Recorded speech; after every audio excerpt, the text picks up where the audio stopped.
You are listening to the Aura podcast. Welcome to all Aura listeners. This is Aura's November 2021 issue, and you are listening to What Prohibits Disclosure of Child Sexual Abuse by Himani Sani, recorded by Sheikh Sana Farheen. According to the National Study on Child Abuse, released by the Ministry of Women and Child Development in India 2007, almost half of the children in India reported having been abused sexually in some form. The peculiarity of child sexual abuse is that it primarily takes place within the safe and private space of the family at the hand of a known, trusted adult. Since families in India promote a sense of familial self and shared living, several cases go unreported. The sexual abuse of the child remains a hidden act from the family for years, or even an entire lifetime, let alone from the other stakeholders such as police, lawyers, child rights activists, etc. While a large section of society is still unaware, unwilling to accept, and insensitive to the heinous acts of sexual violence against children, there is also an emerging section of parents, guardians, who are willing to break the conversational barriers and ensure that the children are safe from any prospective sexual violence acts. The contemporary discourse of prevention of child sexual abuse suggests that we teach our children the difference between safe and unsafe touch and tell them to reach out to a trusted adult if they ever experience an unsafe situation. This seems to be an effective strategy to many, however, it's certainly not enough and even problematic at many levels. Also, to your surprise, your child may not disclose to you about his or her sexual abuse, irrespective of being trained or not trained in the mentioned prevention strategy. It's because disclosure is much more than just telling the truth. It's an emotionally demanding process. It's very difficult and complex. So let us see why statements of adults such as, if something happens, then let me know, or why didn't you tell me, are not of much use in most cases of child sexual abuse. The given points will help you to identify and reflect upon some of the possible reasons because of which a child does not disclose his or her sexual abuse. Groomed by the abuser. The very first reason a child does not disclose the act of sexual abuse is because he or she is groomed by the abuser. The abuser makes sure that the child does not speak up. He or she prohibits the child from reaching out for help by presenting the act of abuse as an act of affection, a secret game that they play, or by giving direct threats. The fear and facade fabricated by the abuser ensure that a child does not disclose about the act, and thus the act of sexual abuse continues for long periods. Next is non comprehension of the act and its consequences. A child as young as 4 years old begins to make sense of actions or gestures which direct or result in sex. However, this does not mean that they understand their sexual abuse. For instance, children do understand why adults change the TV channel every time an intimate scene pops up, why females don't change clothes in open, or if they themselves are touched in a manner or at a place that seems uncomfortable and socially unacceptable. Yet, the child does not know what is being done with him or her. While the child knows that the nature of the act is sexual because he or she has been sensitized to sexual acts in her surroundings, from television, from the family remarks, yet what confuses him or her is that often the sexual acts that he or she has witnessed in his or her surroundings take place between two adults, consenting. However, during sexual abuse, the two parties are adult and a child. Many abused children even fail to acknowledge and process the act of sexual abuse till adult years. Furthermore, there is a range of emotions that a child goes through during and after the sexual abuse, such as fear, agony, confusion, pain, guilt, betrayal, and anger. This makes it very difficult for the child to talk about the abuse. Fear of shaming. The narrative of shame, stigma, impurity, and honor runs deep in Indian sensibilities concerning sexuality.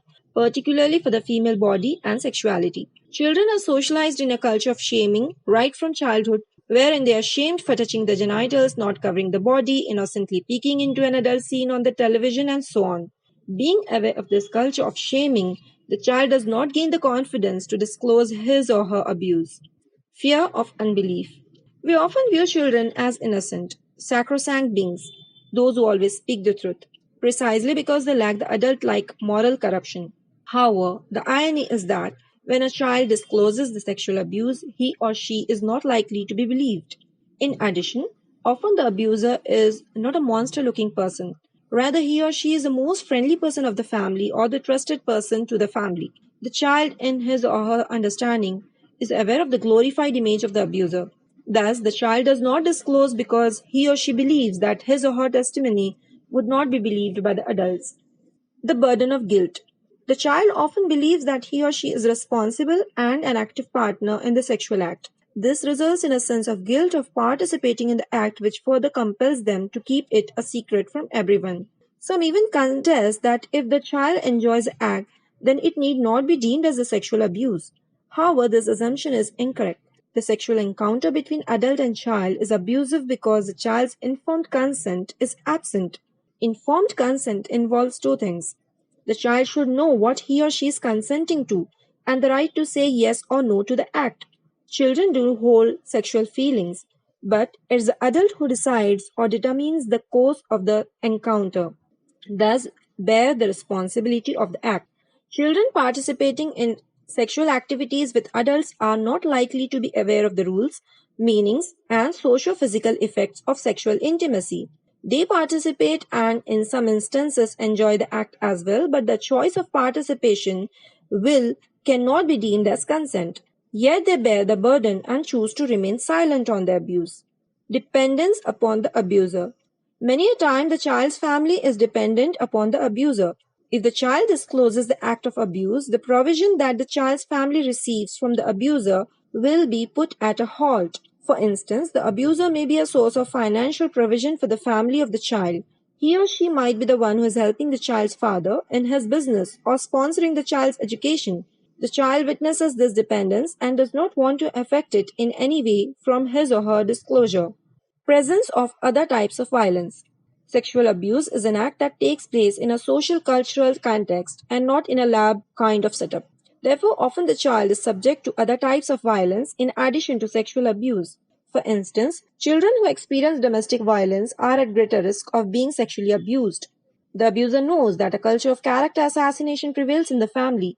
Lack of trust exists. He or she uses this to abuse the child and refrain him or her from disclosing the act.